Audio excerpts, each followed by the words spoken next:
ദൈവത്തിന് സ്തുതി. പ്രഭാത കിരണത്തിലേക്ക് സ്നേഹവന്ദനം. ഭാഗം 1979. ഇന്ന് ജൂൺ മാസം 1-ാം തീയതി 152-ാമത്തെ ദിവസത്തിലെത്തി. വീണ്ടും ഒരു ഞായർ ദിനമാണ്. സുറിയാനി സഭയെ സംബന്ധിച്ച് സ്വർഗാരോഹണ പെരുന്നാളിനെ തുടർന്ന് പെന്തക്കോസ്തി പെരുന്നാൾ വരെയുള്ള 10 ദിനങ്ങൾ കാത്തിരിപ്പിന്റെ ദിനങ്ങളാണ്. പരിശുദ്ധാത്മാവിന്റെ ആവാസത്തിനായിട്ട് ആ ഒരു ചൈതന്യത്താൽ കുറെ കൂടി പ്രകാശിതരാകാൻ വേണ്ടി നമുക്കും കാത്തിരിക്കാം. ജീവിതത്തില് എന്തുമാത്രം കാത്തിരിപ്പുകളുണ്ട്. കുറെ കൂടി പ്രത്യാശയോടുകൂടി കാത്തിരിക്കാനായിട്ട് നമുക്ക് പരിശ്രമിക്കാം, പരിശീലിക്കാം, അതൊന്ന് പഠിച്ചെടുക്കാം. മലയാളത്തിന്റെ പുണ്യമായ MD വാസുദേവൻ നായരുടെ മഞ്ഞെന്ന് പറയുന്നൊരു കുഞ്ഞു കൃതിയുണ്ട്. വരും, വരാതിരിക്കില്ല.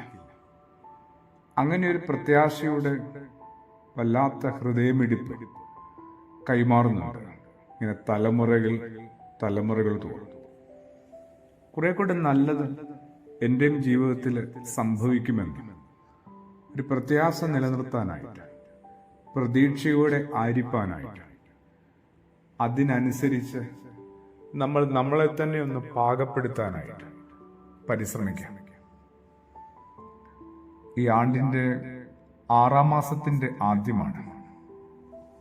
ഏതാണ്ട് ഈ ആണ്ട് അതിന്റെ പകുതിയിലേക്ക് കൂടി എത്തുകയാണ്. ആരംഭിച്ചപ്പോഴത്തെ ആഗ്രഹങ്ങളൊക്കെ ഇപ്പൊ എവിടെയാണ്? ആരംഭിച്ചപ്പോഴത്തെ നമ്മളുടെ ഉറപ്പിച്ച ചില നിശ്ചയങ്ങൾ, ചില നിലപാടുകൾ, ചില പ്രതിജ്ഞകൾ, അതൊക്കെ ഇപ്പൊ എവിടെയാണ്? ഓർത്തും ഓർമ്മപ്പെടുത്തിയും ചോദിച്ചും അന്വേഷിച്ചും ഭാരപ്പെടുത്താൻ വേണ്ടിയല്ല, ഒരു തിരിഞ്ഞുനോട്ടത്തിന് വേണ്ടിയും ആവശ്യത്തിന് കുഞ്ഞു കുഞ്ഞു ചില തിരുത്തലുകൾക്ക് വേണ്ടിയാണ്. കുറെ കൂടി നമ്മളിൽ നിന്ന് എന്തൊക്കെയോ എല്ലാവരും പ്രതീക്ഷിക്കുന്നുണ്ട്. അതിനേക്കാളുമൊക്കെ അപ്പുറത്ത് നമ്മളെന്ന് പറയുന്നതും അധികകാലം ഇനി ഉണ്ടാവില്ല എന്ന് ഒന്ന് തിരിച്ചറിയുന്നതും ഉൾക്കൊള്ളുന്നതും എത്രയോ വലുതാണ്, നല്ലതാണ്. അവസാനത്തെ ഒരു വട്ടമോടി പൂർത്തിയാക്കാനുള്ള ബദ്ധപ്പാടാവാം ഒരുപക്ഷെ. അതിനിടയിൽ എന്തെങ്കിലുമൊക്കെ നല്ലതും നന്മയുള്ളതും മേന്മയുള്ളതും ഒന്ന് കൈമാറാനായിട്ട് കൂടി പരിശ്രമിക്കാം. പരിശുദ്ധാത്മാവെ കടന്നു വന്ന് ഞങ്ങളെ കുറെ കൂടി പ്രകാശിപ്പിക്കണമേ, കുറെ കൂടി സ്നേഹമുള്ളവരാക്കി രൂപാന്തരപ്പെടുത്തണമേ. ആമേൻ.